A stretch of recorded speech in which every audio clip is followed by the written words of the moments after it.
And even if we are not explicitly interested in fashion, it touches us somehow. In this context, the exhibition would like to encourage visitors to think actively about the whole topic of fashion consumption and its social, economic, and environmental impacts. To this end, it offers comprehensive information and background facts, research together with eminent experts. Our aim was to collect all these interesting but also very shocking facts and put them together and show them to our visitors. Therefore, many infographics specially designed for this exhibition are shown.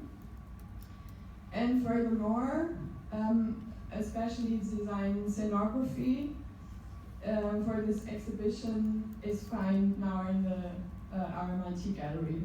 It tells the story of showing clothing from the catwalk to the fitting room.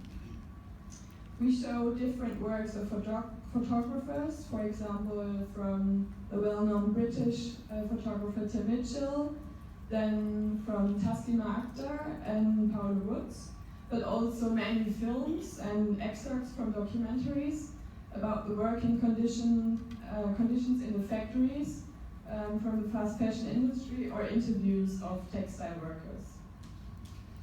And then another part is, as Gabi mentioned, the Slow Fashion Lab or studio.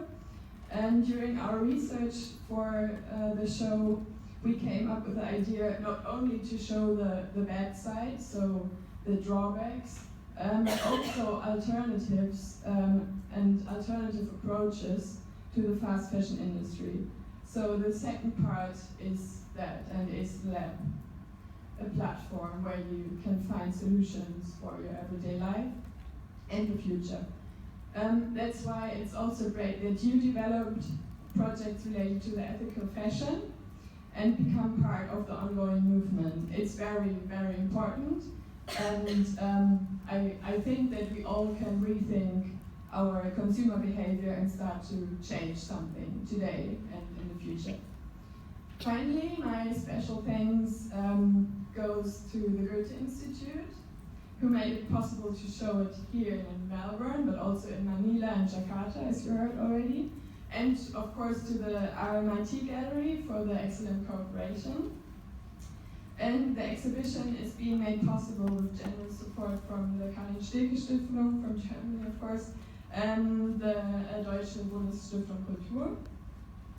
And yeah, I hope you enjoy tonight, you enjoy tomorrow night, and come to the exhibition opening. And if you'd like to know more and maybe more in detail, I will guide you through the exhibition on Friday and Saturday around noon. And as well, furthermore, we have this catalog. It's also a must read, I would say, because it's very nice, created by German graphic designers. Also, you can see it here with the infographics, which are also shown in the exhibition. Thank you very much. Thanks so much, Louisa. That's fantastic. I'm sure all of you will be rushing there tomorrow to go and have a look. Right, so the first of our presenters today is Ina Buddha. Ina is a future-thinking designer, lecturer, and entrepreneur within the area of sustainable fashion.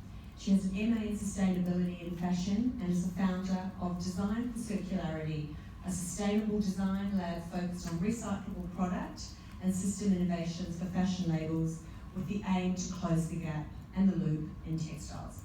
As acknowledgement of her expertise, Ina received the 2015 Next Economy Award and was also selected as one of the Sustainable Innovators of 2014 by Launch Nordic. Ina has lectured in sustainable design strategies at the universities in Hamburg, Copenhagen and London, and currently teaches Inter ESMOD, Berlin's MA program. Ina, would you like to come up and share your experience? Thank you very much for this invitation to speak here today.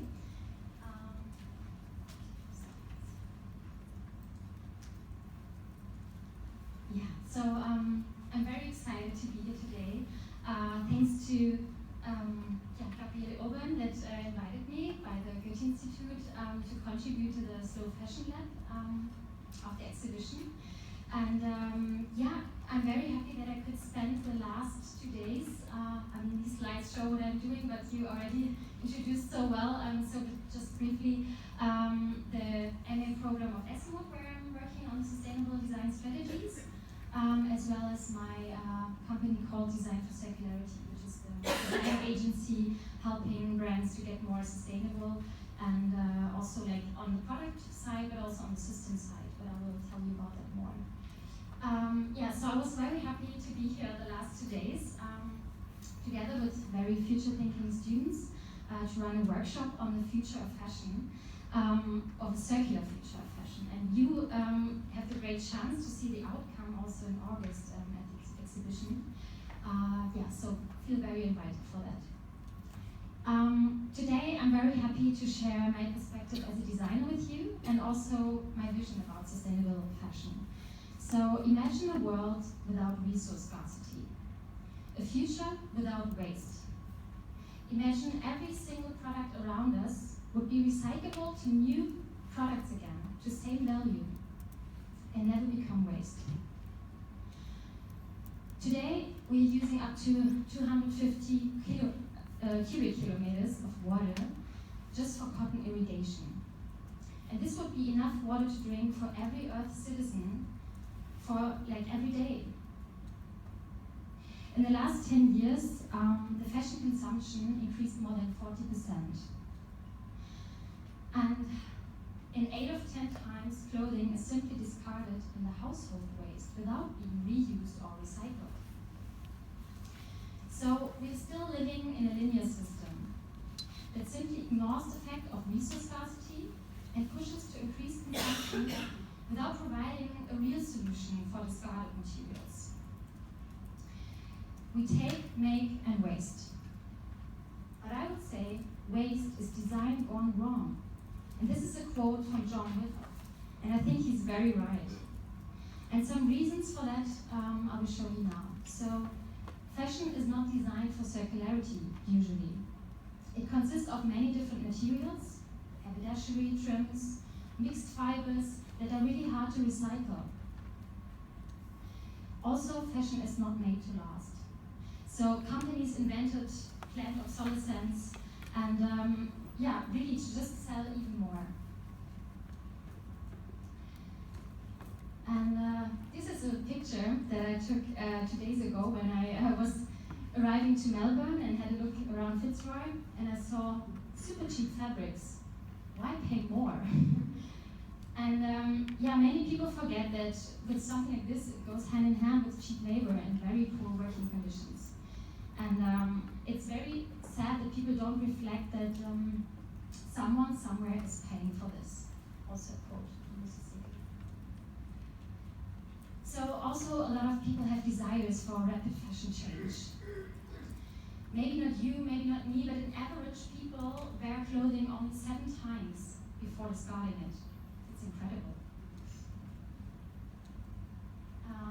And of those 20% that are recovered, still we can't really recycle them to high value because we're lacking recycling infrastructures and technologies. We're still using the material, like the old mechanical recycling technique that is very downgrading. It's basically downcycling.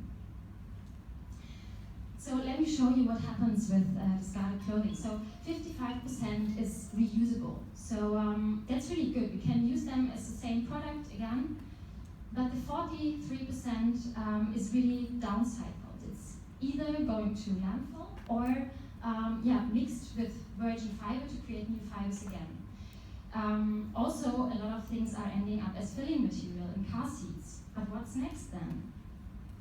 So we need a lot of new virgin resources again to create new fibers.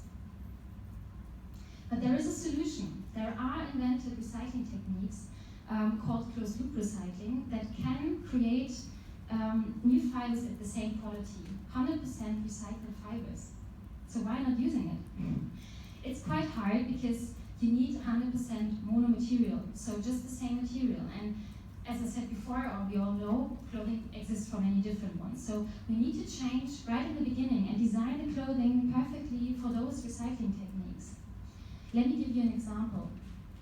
This is an upcycled bag made from a truck covering, like a wasted one. So that's also quite a good approach to upcycle and redesign waste.